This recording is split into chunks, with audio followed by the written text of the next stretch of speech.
নমস্কার, Binoy Ghosh. Welcome to my educational channel.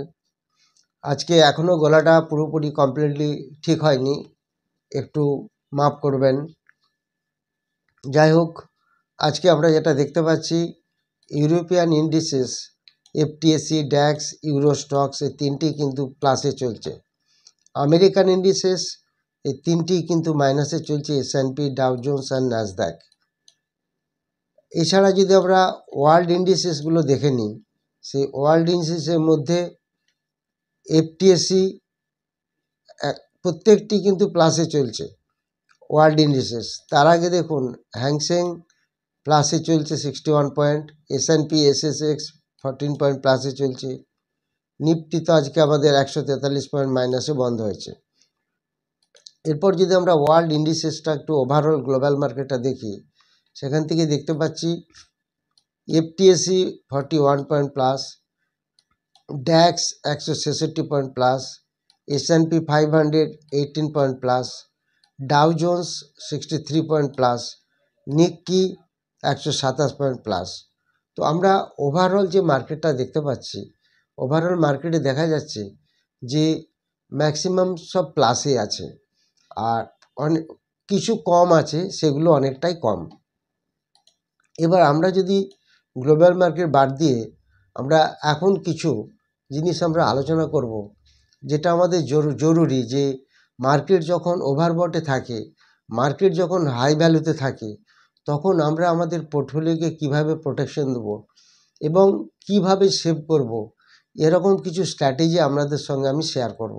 এগুলো আমাদের খুবই জানা জরুরি। এগুলি সাধারণত কেউ বলে না, বা হয়তো হতে পারে সেটা তাদের জানা নেই। তো যাই হোক, সেটা আমি আপনাদেরকে শিখিয়ে দিচ্ছি। এটা অবশ্যই ফলো করবেন। ফলো করলে বুঝতে পারবেন যে হ্যাঁ, এই জিনিসগুলো যদি আমরা মেনটেন করি, তাহলে আমাদের পোর্টফোলিও কিন্তু সেইভাবে খুব একটা লসে যাবে না। আমরা চলে আসি সেই জায়গাতে, যেমন ধরুন, ফার্স্ট আমরা দেখতে পাচ্ছি এই হাই মার্কেটে ভীতি সঞ্চার হলেও আমরা যদি ঠিকঠাক করে কাজ করি, তাহলে সেই স্ট্র্যাটেজি মেনটেন করি, তাহলে কিন্তু আমাদের ভয়ের কারণ থাকবে না। প্রথম যেটা বলবো, অ্যাসেট রিব্যালেন্সিং স্ট্র্যাটেজি। এটা কীরকম? এটা কিন্তু সব থেকে বেশি কার্যকর। তো প্রথমে বাজার যখন হাই থাকে, তখন কি করতে হয়, একটু ইকুইটি অ্যালোকেশনটা কমে দিতে হয়। অর্থাৎ আমরা যে ইনভেস্টমেন্টটা করতে চাচ্ছি, সেই মুহূর্তে ইকুইটিতে অ্যালোকেট করাটা ঠিক হবে না। অর্থাৎ পারলে ইকুইটি কিছুটা বিক্রি করতে হবে।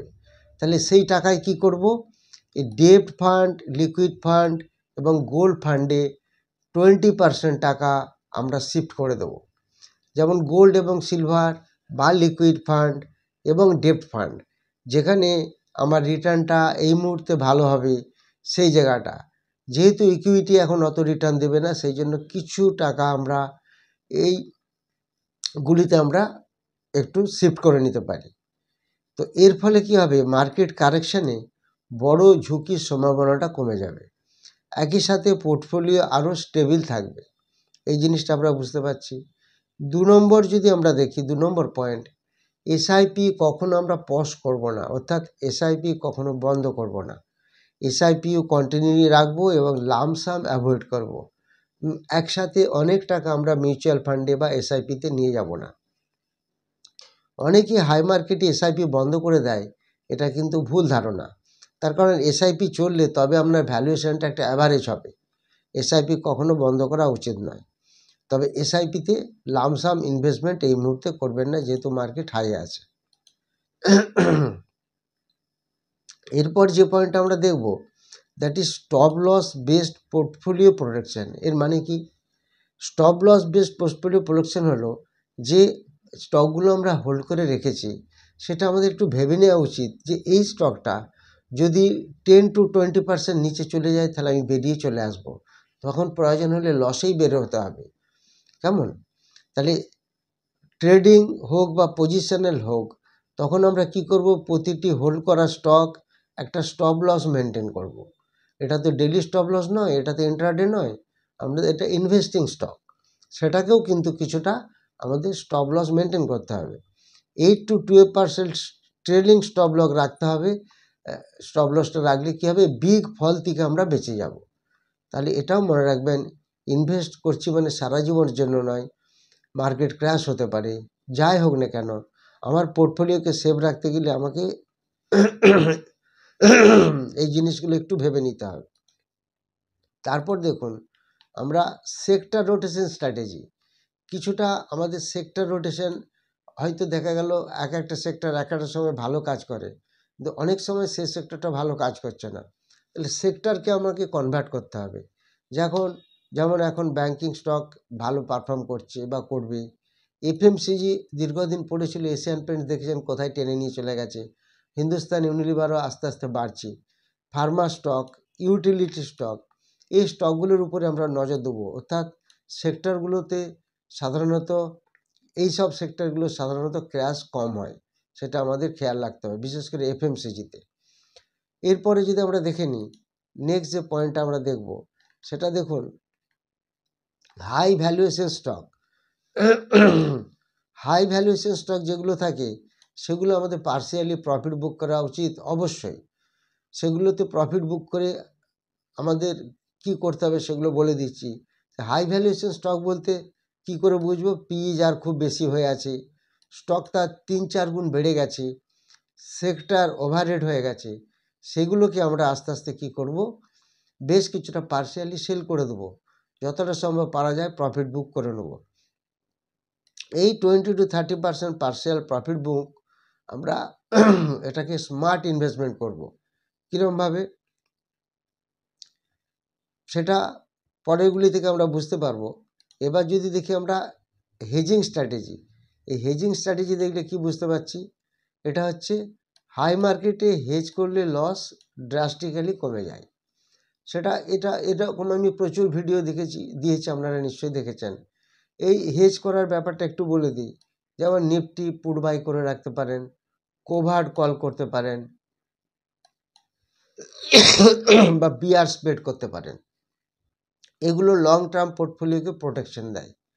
যখন দেখা যাচ্ছে মার্কেট আর বাড়তে পারছে না, বা মার্কেট বাড়লেও স্টক ভালো বিশেষভাবে বাড়ছে না, খালি নিফটিকে বাড়িয়ে নিয়ে যাওয়া হচ্ছে, সেই ক্ষেত্রে তখন কিন্তু প্রোটেকশন দেওয়ার রাস্তা হলো এই হেজ স্ট্র্যাটেজি। এটা আপনারা খেয়াল রাখবেন। আর একটা যেটা হচ্ছে সেটা হচ্ছে যে ক্যাশ বাফার। ক্যাশ ব্যাপারটা কি, আমাদের হাতে সবসময় মিনিমাম 20% টাকা সবসময় ধরে রাখতে হবে। মার্কেট হাই কি হয়, অপরচুনিটিসটা কমে যায়, যেটা এখন চলছে বিশেষ করে। তাহলে মার্কেট ক্র্যাশ হলে অপরচুনিটিস প্রচুর আসবে, তখন পোর্টফোলিওতে বিক্রি করে যে ক্যাশটা রাখা ছিল সেই ক্যাশটাকে সেখানে আমরা ইউটিলাইজ করতে পারি। অর্থাৎ ক্র্যাশ হলে কোয়ালিটি স্টক অনেক কম দামে আমরা পেয়ে যাব, সেই জায়গাটার জন্য আমাদের ওয়েট করতে হবে। এগুলো হচ্ছে সবথেকে পাওয়ারফুল স্ট্র্যাটেজি। এই স্ট্র্যাটেজিগুলো যদি আমরা মেনটেন করি তাহলে দেখবেন আমাদের কোনো প্রবলেম হবে না। কিন্তু আমরা স্টক ধরে বসে থাকি যে এই স্টক বেড়ে যাবে, খুব ভালো স্টক, কিন্তু মার্কেট যখন পড়বে বা ক্র্যাশ হয় তখন কিন্তু স্টকও অনেক পড়তে থাকে। এই স্ট্র্যাটেজিগুলো ফলো করলে দেখবেন আমাদের কোনো প্রবলেম হবে না। যেমন নেক্সট হচ্ছে কোয়ালিটি বেস ফিল্টারিং। যেমন উইক স্টককে রিমুভ করে দিতে হবে, যেগুলো খুব কম দাম মানে ভালো স্টক নয়, দুর্বল হয়ে গেছে, লো কোয়ালিটি স্টক, লো আরওই, হাই ডেপ্ট, লো গ্রোথ, এইসব স্টকগুলোকে সেল করে দিতে হবে। সেল করে দিয়ে আমাদের তখন সেই টাকাটা আমাদের ওই হাতে ক্যাশ ধরে রাখতে হবে, বা আরও ভালো যেগুলোর পিই কম, যেগুলো মার্কেট ক্র্যাশ হলেও পরে কম, যেমন ব্যাংকিং সেক্টর এই মুহূর্তে আছে, সেগুলির দিকে খেয়াল রাখতে হবে। যারা আপনারা কমেন্ট সেকশনে কমেন্টগুলি দিয়েছেন সেগুলো নিয়ে একটু আমি বলে দিই। সত্যব্রত দাস জানতে চেয়েছেন, তার আগে একটু আপনাদের বলে দিই, 7 ডিসেম্বর সামনে রবিবার একটি ব্যাচ চালু হবে, সেটা হচ্ছে অফলাইন মার্কেটে ক্লাস হবে এবং সেটা ইকুইটি মার্কেটের উপর ক্লাস হবে। যারা ইন্টারেস্টেড তারা হোয়াটসঅ্যাপে যোগাযোগ করবেন, সেগুলি সব ডিটেলস জানিয়ে দেওয়া হবে। সত্যব্রত দাস জানতে চেয়েছেন একটি কোম্পানির অর্ডার পার ইয়ার কত কোটি টাকা টার্নওভার হচ্ছে, এটা কোন সাইট থেকে জানতে পারবো। আপনি গুগলে আপনার কমেন্ট দেবেন, গুগল থেকে পেয়ে যেতে পারেন কিছু, বা কোম্পানির ওয়েবসাইটে ঢুকে দেখবেন, সেখান থেকেও কিছু পেয়ে যেতে পারেন। সুভাষ মণ্ডল জানতে চেয়েছেন চম্বল ফার্টিলাইজার 545 করে কেনা আছে, বুঝতে পারছি না কি করব। দেখুন, এই স্টকটা 742 থেকে যে পড়া শুরু হয়েছে কন্টিনিউ পড়ছে, কিন্তু এর ফান্ডামেন্টালি স্টকটা অনেক স্ট্রং আছে এবং এর ইন্ট্রিনসিক গ্রাহক বেশ ভালো আছে। এই স্টকটাকে এই মুহূর্তে একটু অ্যাভারেজ করলে হয়তো ভালো হতে পারে। ফুলমালা মণ্ডল জানতে চেয়েছেন বিড়লা সফট বাই করেছি 465 করে, please tell me about support and resistance. Birla soft এই মুহূর্তে 383 একটা সাপোর্ট রাখবেন এবং রেজিস্ট্যান্স রাখবেন 408। নেক্সট জানতে চেয়েছেন সমীর সর্দার দাভাঙ্গিরি 3 টাকা 70 করে কিনেছে, এখন 4 টাকা 70, খুব ভালো কথা। অবশ্যই 50% প্রফিট বুক করে নিন, তারপরে হোল্ড করুন, নাহলে দেখবেন কোন দিন কমে যাবে। এখন আপনার অনেকটাই প্রফিটে চলছে। সুকন্যা সাহা জানতে চেয়েছেন কানাড়া ব্যাংকে এখন কেনা ঠিক হবে। কানাড়া ব্যাংকের সবথেকে ভালো জায়গাটা হচ্ছে 144 থেকে 145-এর লেভেল, এই লেভেলটা যদি পান। দেবাশিস নাথ জানতে চেয়েছেন টাটা মোটরস পিভি কি এখন অ্যাভারেজ করা উচিত। হ্যাঁ, টাটা মোটরস পিভি কিছুটা এখন অ্যাভারেজ করা যেতে পারে। মধুমিতা ঘোষ জানতে চেয়েছেন please advice when to invest gold and silver. আপনি যদি গোল্ড 1,21,500 থেকে 1,22,000 এই লেভেলে পেয়ে যান, তাহলে অবশ্যই ইনভেস্ট করবেন। অদিতি কুমার জানতে চেয়েছেন যে please request you to discuss about Bel Rise. এই কোম্পানিটি বেশ আপওয়ার্ড মুভমেন্টে চলছে, একটু বেশ ভালো লাগছে। আপওয়ার্ড মুভমেন্ট এতে আছে। এটা মেনলি অটো সেক্টরে 3 হুইলার 4 হুইলার কম্পোনেন্ট তৈরি করে। এটা ভালো স্টক, খারাপ না। মেঘশ্রী রাহা জানতে চেয়েছেন কিয়েন সিংলাজি কি এখন কেনা যাবে। 4,750 থেকে 4,800 এই লেভেলটা একটু খেয়াল রাখুন।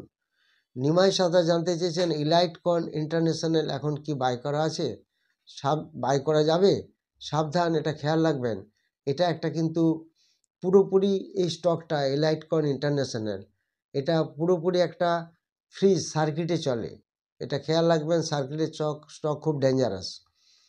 হেমন্ত সামন্ত জানতে চেয়েছেন আপনার সেমিনারের ভিডিও, এরকম অনেকেই বলেছেন যে আপনার সেমিনারের ভিডিওতে 6টি স্টক বলেছেন, ওটা স্কিপ করে গেছেন। এটা বলে দেবো কিছুদিন পরে, সেটা নিয়ে চিন্তা করবেন না, আর কিছুদিন যাক বলে দেবো। সুজয় দাস জানতে চেয়েছেন ইউনিয়ন ব্যাংক 132 করে কেনা আছে, এখন কি করব।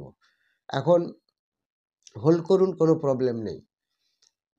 পুতুল বিশ্বাস জানতে চেয়েছেন পিরামল ফার্মা 251 করে কেনা আছে, এর সম্বন্ধে যদি বলেন। পিরামল ফার্মা এফআইআর কাছে বেশ ভালো স্টেক আছে, কিন্তু এফআই অনেকটা কমিয়ে দিয়েছে, কিছুটা কমিয়ে দিয়েছে। ডিআইয়ের কাছেও 15%-এর মতো স্টক আছে। পিরামল ফার্মা ওয়েট করুন, কিন্তু অনেকটা লসে আছে। সুব্রত সব জানতে চেয়েছেন ময়েলে আমি রিসেন্টলি পারচেস করেছি 346 করে, এখন কি করা উচিত। দেখুন, সেই জায়গা থেকে তো খুব একটা বেশি পড়েনি, 332 টাকা পড়েছে, 332 টাকা চলছে, কিছুটা পড়েছে, ওয়েট করুন। ময়েল ভালো শেয়ার। অজিত বর্মন জানতে চেয়েছেন ভাগরানজি লিমিটেডের সাপোর্ট অ্যান্ড রেজিস্ট্যান্স।